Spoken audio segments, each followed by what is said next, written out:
The sharp crack of the slap echoed through the crowded town hall like a thunderclap, silencing the murmurs of the audience instantly. Elizabeth's father, red-faced and trembling with rage, stood over her as she crumpled to the stage floor, her cheek burning from the impact. In that frozen moment before the gasps erupted, Ella watched from the front row, her heart shattering as the woman she loved was publicly humiliated for daring to declare their relationship. Elizabeth's mind raced as she pushed herself up, tasting blood on her lip. How had it come to this? Just hours ago, she had been steeling herself for the community meeting, knowing her announcement would stir controversy, but never imagining her own father would strike her in front of everyone. The weight of his disapproval, built over years of subtle hints and outright denials, crashed down like a wave. She thought of all the times she'd hidden her feelings, pretending to date boys in high school to appease him, only to feel hollow inside. Now at 28, standing on that stage in their small Ohio town, she had finally chosen truth over pretense.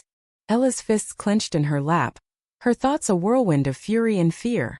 She wanted to rush the stage to shield Elizabeth from the stares, but she knew that would only fuel the fire. Their love had been a secret for so long, stolen moments in coffee shops, late-night drives where they could be themselves away from prying eyes. Ella, 30 and a teacher at the local high school, had always been the cautious one, warning Elizabeth about the risks in a place where tradition clung like vines to old brick buildings.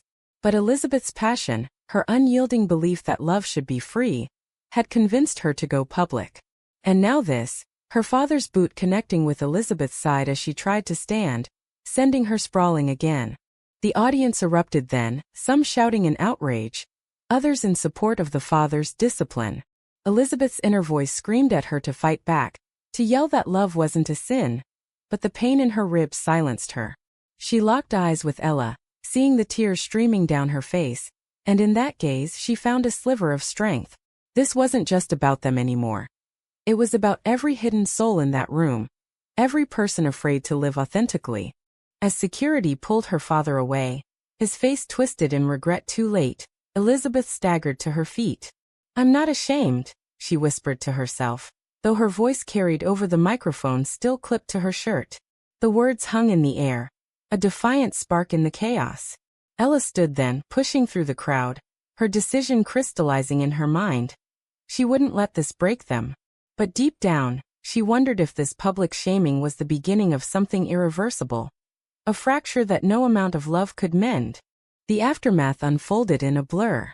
Police arrived, statements were taken, and Elizabeth refused to press charges, her heart aching at the thought of sending her father to jail.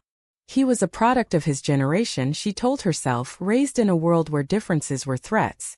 But as she sat in the hospital waiting room, Ella holding her hand tightly, Elizabeth's thoughts turned inward. Why did she still care about his approval? Years of therapy had taught her to value herself, yet here she was, bruised and broken, still seeking a father's love that might never come. Ella's mind was a storm of what-ifs. What if they had stayed hidden? What if she had convinced Elizabeth to move to a bigger city like Columbus, or even New York, where acceptance flowed more freely? But no, Elizabeth was rooted here, tied to her family business, a quaint bookstore that had been in her family for generations. Ella admired that loyalty, even as it terrified her. She squeezed Elizabeth's hand, whispering, "We're in this together," but inside doubt gnawed at her. Could their love survive the backlash that was surely coming? That night, back in their shared apartment on the outskirts of town, Elizabeth lay awake, replaying the scene. The kick wasn't just physical, it was a rejection of her core self. She thought of her mother, who had passed away 5 years ago, wondering if she would have stood by her side. Her mother's gentle nature had always buffered her father's sternness, but now, alone with his prejudices, Elizabeth felt exposed. She turned to Ella, who was pretending to sleep, and whispered, "Do you regret us?" Ella's eyes opened, filled with resolve. "Never. But we have to be smart now." The next morning brought the first waves of societal backlash. Whispers at the grocery store, pointed stares from neighbors. Elizabeth's phone buzzed with messages, some supportive, many condemning. One from her best friend Sarah read, "How could you do this to your family?" Betrayal stung deep. Sarah had known about Ella for months but now sided with the status quo. Elizabeth's inner monologue raged. Was friendship so fragile?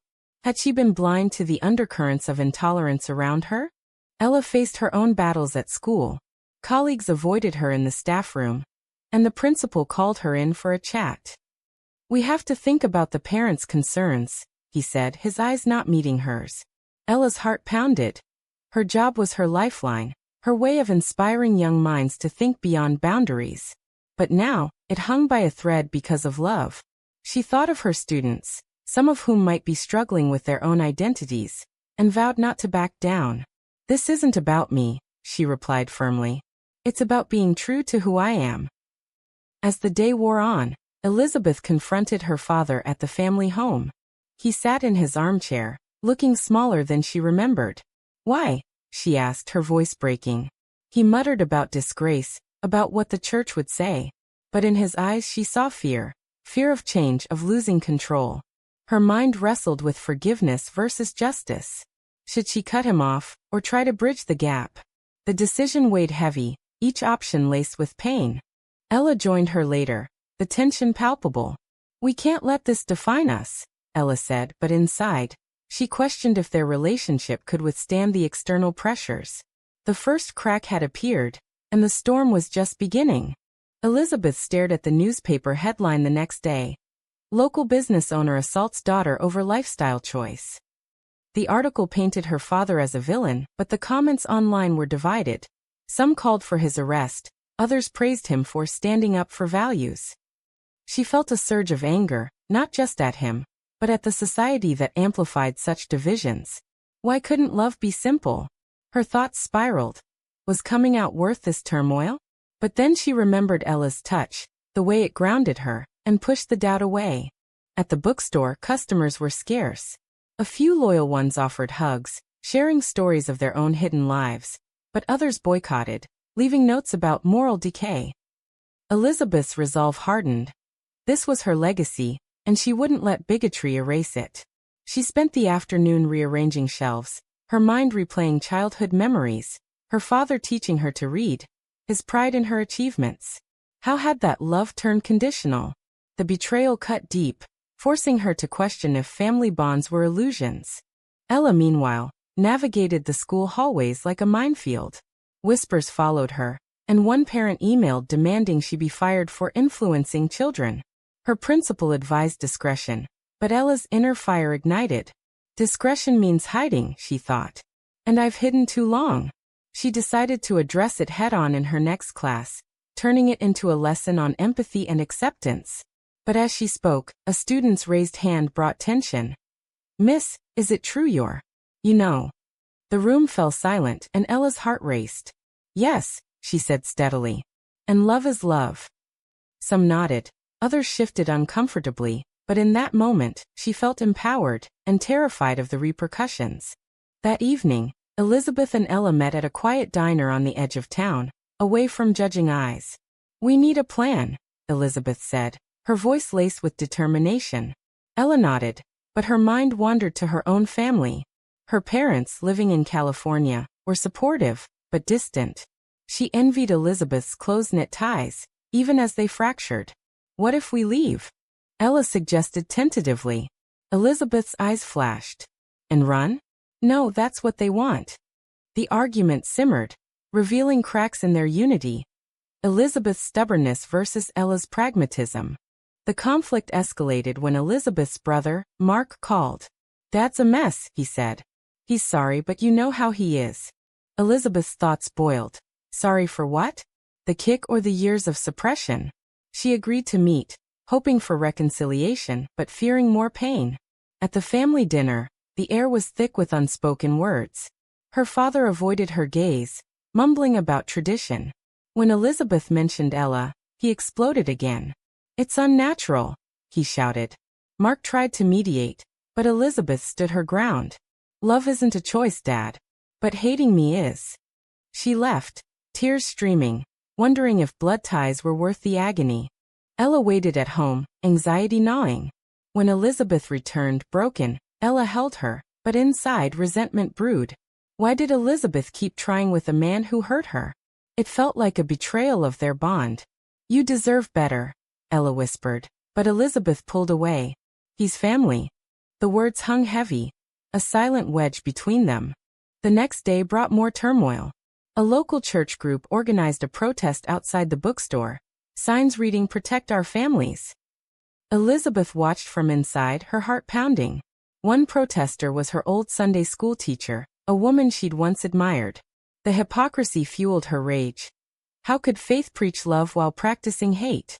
She stepped out, confronting them. "This is my home," she declared. "And love lives here." Some backed down, others jeered, but in her mind, she questioned if her defiance was bravery or recklessness. Ella faced a formal meeting at school. The board discussed community standards, hinting at termination. Her thoughts raced: lose her job or deny her identity. The choice was excruciating. She chose truth, stating, "Firing me sends a message that difference is danger." The board deliberated, leaving her in limbo. Returning home, she found Elizabeth packing flyers for a counter-event. "We fight back," Elizabeth said. Ella agreed outwardly, but inwardly, she wondered if the cost was too high. As weeks passed, the pressure mounted. Friends distanced themselves, invitations dried up.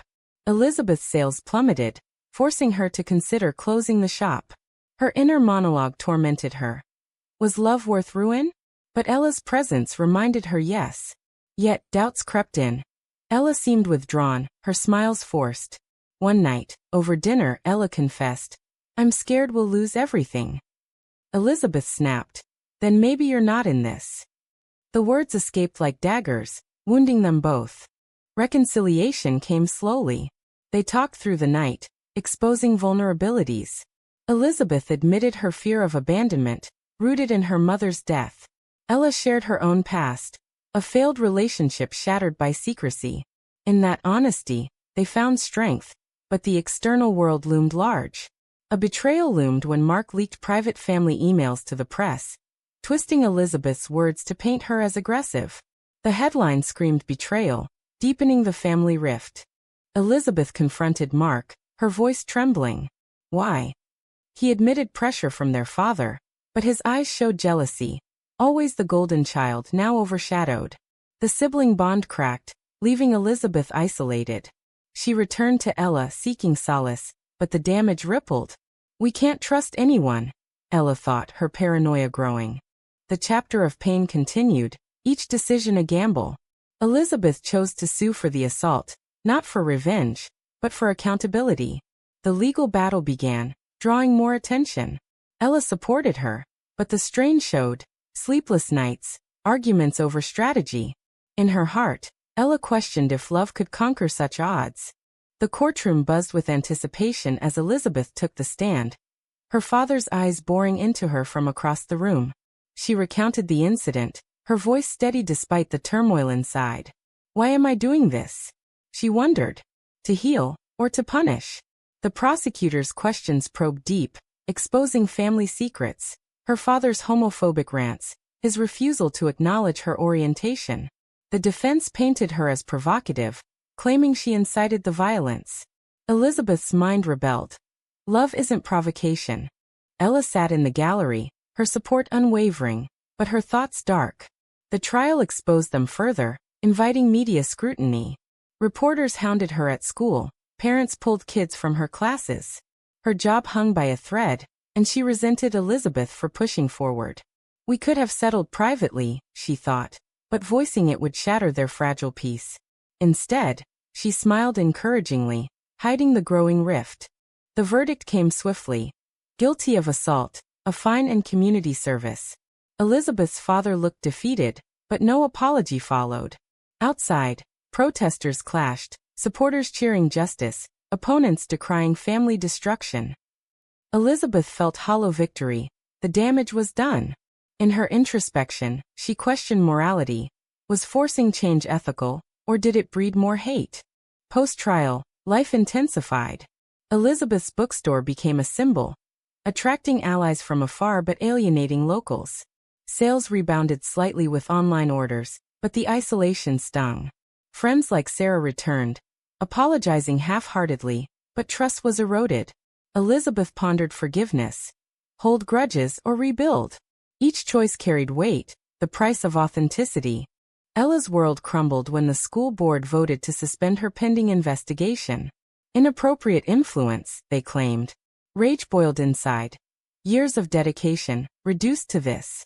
She appealed, gathering statements from supportive students, but doubt crept in.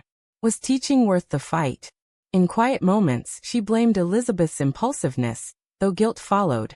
Their evenings turned tense, small disagreements escalating. One night, Ella exploded. "Your family drama is costing me everything." Elizabeth recoiled, hurt flashing in her eyes. "This is our fight," she countered. The argument unearthed buried resentments. Elizabeth's need for public validation versus Ella's preference for privacy. They slept apart, the bed a chasm of unspoken pain. Elizabeth lay awake, dissecting her choices. Had she dragged Ella into this abyss? Reconciliation dawned with a heartfelt talk. Ella admitted her fears, rooted in a conservative upbringing she'd escaped. Elizabeth shared her guilt, vowing to prioritize them. They decided on therapy, a step toward healing. But society pushed back, a vandalized bookstore, hate mail. Elizabeth's resolve wavered. Stand firm or retreat. A turning point came with an unexpected ally. Elizabeth's aunt, long estranged, reached out. "I left because of your father's views," she confessed. "Don't repeat my regrets." Inspired, Elizabeth organized a community forum, inviting dialogue. Ella hesitated but joined, her voice adding depth. The event was chaotic. Heated debates, tears, breakthroughs. One man admitted his own hidden struggles, shifting perspectives. Yet, betrayal struck again. A colleague of Ella's leaked confidential emails, twisting her words to suggest indoctrination. The media frenzy reignited, forcing Ella to resign. Devastated, she confronted the colleague, learning it stemmed from jealousy over a promotion. The human pettiness appalled her. How low would people go? Unemployed, Ella spiraled into depression. Elizabeth supported her, but the imbalance strained them. "I feel like a burden," Ella confessed inwardly. She sought jobs elsewhere, considering relocation. When she broached it, Elizabeth resisted. "This is home." The conflict simmered, testing their commitment. Amidst this, Elizabeth's father suffered a health scare, a minor heart attack. Mark called pleading for a visit. Elizabeth went, finding him frail. "I was wrong," he whispered weakly. Tears flowed. Was this genuine or manipulation? Her heart tugged between skepticism and hope. She forgave tentatively, but boundaries remained. Ella accompanied her next time, the meeting awkward. Her father avoided eye contact, but a nod acknowledged her. Progress? Ella doubted, her cynicism deepened by losses. Back home, they debated. Reintegrate family or protect themselves. The decision loomed, each path fraught. As months passed, they rebuilt slowly. Ella found freelance work, tutoring online. Elizabeth expanded the bookstore digitally, fostering an LGBTQ+ community hub. Bonds strengthened through adversity, but scars lingered. A new challenge arose. Adoption dreams surfaced, but societal barriers loomed. Are we ready? Elizabeth wondered. The high came with a local award for advocacy, celebrating their resilience. But in acceptance speeches, doubts voiced. Had they changed minds or hardened hearts? The crowd's applause masked internal queries. Tensions peaked when an old flame of Elizabeth's resurfaced, offering escape to a liberal city. Temptation flickered. Leave the pain behind? But loyalty to Ella prevailed. Rejecting it, she recommitted. But the incident sowed seeds of insecurity in Ella. Their love endured, but the price was steep. Lost jobs, fractured families, emotional tolls. In quiet reflections, they questioned if the fight was worth it, yet affirmed their bond. Elizabeth paced the living room, the award plaque mocking her from the mantel. Recognition felt empty amid ongoing struggles. Her father's health improved, but interactions remained strained, polite conversations skirting the elephant in the room. She yearned for genuine acceptance, but his "I'm trying" felt insufficient. Inwardly she battled.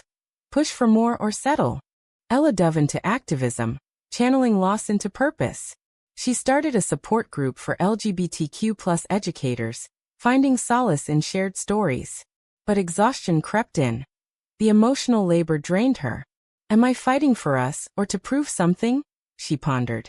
Their relationship stabilized, but intimacy waned under stress.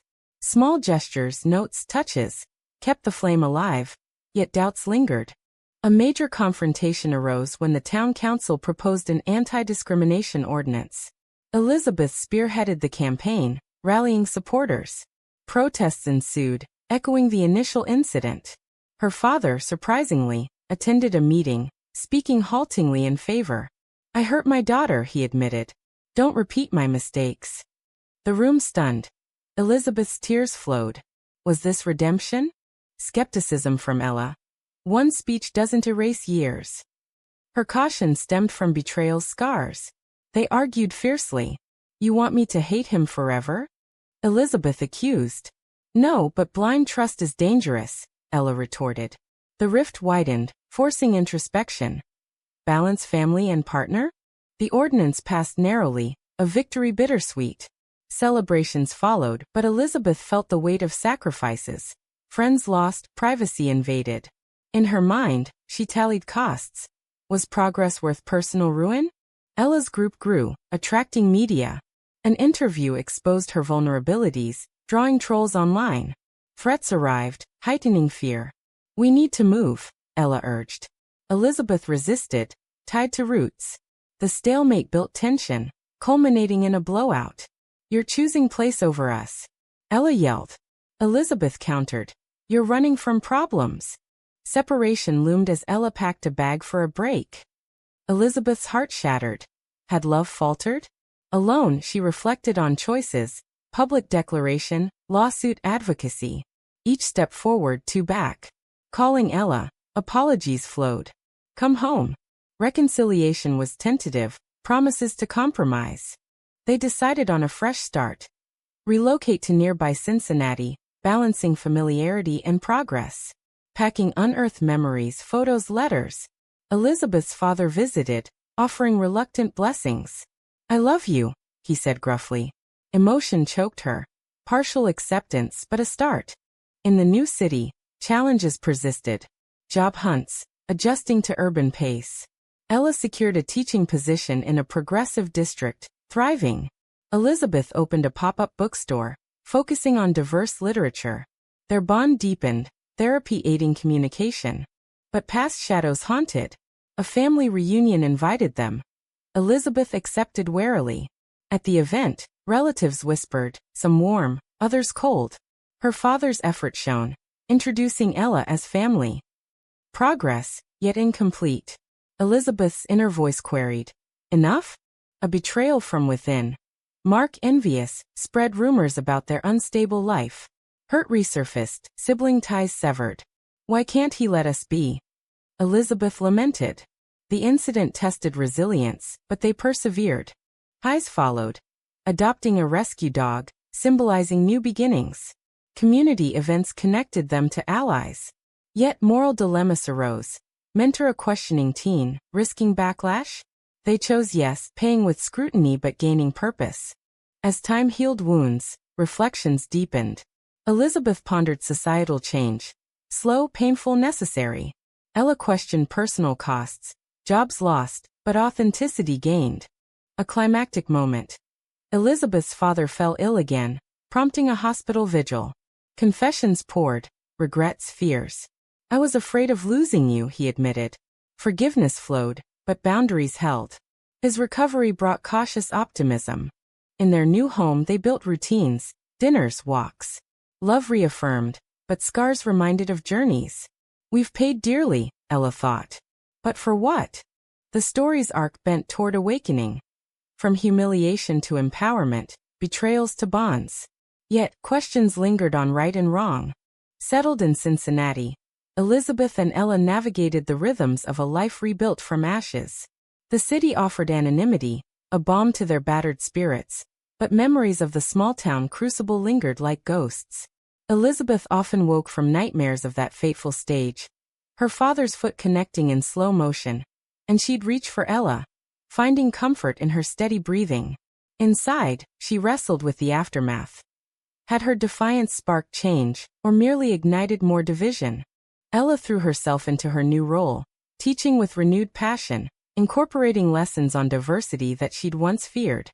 Students responded positively, some confiding their own struggles, and in those moments, she felt the purpose outweigh the pain. But privately, she tallied the toll. Lost friendships, career setbacks, the constant vigilance against prejudice. Was it all necessary? She pondered, glancing at Elizabeth across the breakfast table, her love a anchor amid the storm. Family dynamics evolved tentatively. Elizabeth's father called weekly, conversations awkward but improving. He asked about Ella once, a milestone that brought tears. Mark remained distant, his betrayal a wound unhealed, but Elizabeth chose to release the anger, focusing on forward motion. Holding on poisons me, she told herself, though forgiveness came in waves, not a flood. Societal echoes persisted. A national news story mirrored theirs, a public coming out gone wrong. And Elizabeth reached out, offering support. The connection forged alliances, turning personal pain into broader advocacy. Yet ethical quandaries arose. Speak out and risk exposure, or stay silent and let others suffer. They chose the former, co-authoring an op-ed that went viral, drawing both praise and vitriol. The backlash was swift: online harassment, doxing attempts. Ella's school received complaints, testing her position anew. Why us? She thought bitterly. Elizabeth soothed her, but the strain resurfaced arguments. We can't hide forever, Elizabeth insisted. Ella countered, but at what cost? The push-pull defined their dynamic, love tested by fire.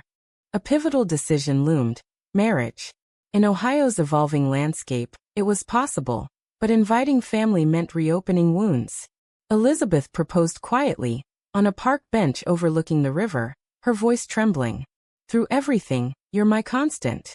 Ella accepted, tears mingling with joy, but inwardly questioned timing. Ready, or rushing to prove resilience? Planning unearthed conflicts. Elizabeth wanted a small ceremony with family. Ella preferred intimate, friends only. Compromise came hard, revealing lingering insecurities. Do you trust we'll last? Ella asked one night. Elizabeth's reassurance was fervent, but doubts whispered. The wedding day arrived, simple and heartfelt. Elizabeth's father attended, walking her down the aisle with stiff pride. His presence symbolized progress, though his toast faltered. Mark declined, a sting absorbed. Vows exchanged, rings slipped on. They sealed their union amid applause. In that moment, triumph overshadowed trials. Post-honeymoon, reality intruded. Adoption discussions intensified, but background checks flagged the assault incident, complicating processes. Frustration mounted. Society's judgment enduring. Are we fit because of who we love? Elizabeth raged inwardly. They pressed on, volunteering at shelters, mentoring youth. Awakening spread. Elizabeth's father joined a support group, sharing his transformation. I was blind, he confessed to her. The admission healed fractures, though not fully. Betrayals faded, replaced by growth. Ella published a book on her experiences, empowering others. Elizabeth's bookstore chain expanded, becoming a beacon. Their story inspired, but they paid dearly: emotional scars, financial strains, relational tests. In quiet evenings they reflected. Choice is right or wrong. Love's victory Pyrrhic? As the sun set on another day, Elizabeth turned to Ella. Do you ever wonder if we'd do it differently? Ella smiled faintly. Every day. But here we are. Their journey, fraught with drama and depth, left one lingering query. In the pursuit of authenticity, is the personal devastation justified, or does society bear the ultimate blame?